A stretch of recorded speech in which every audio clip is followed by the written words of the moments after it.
papaya. So we have the ingredients.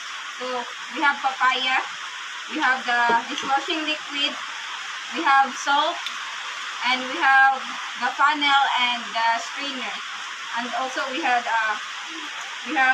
alcohol and the clear glass stick, and also we have hot water.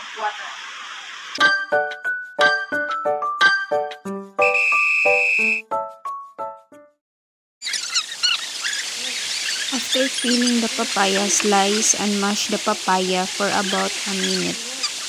And you should put it into the zip bag before you mash it.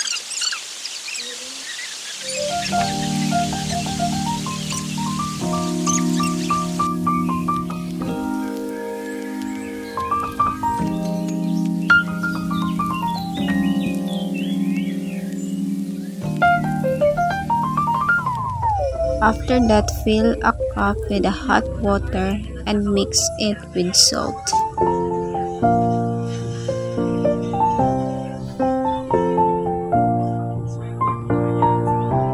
After that, open the zip bag and pour the salt water mix in the bag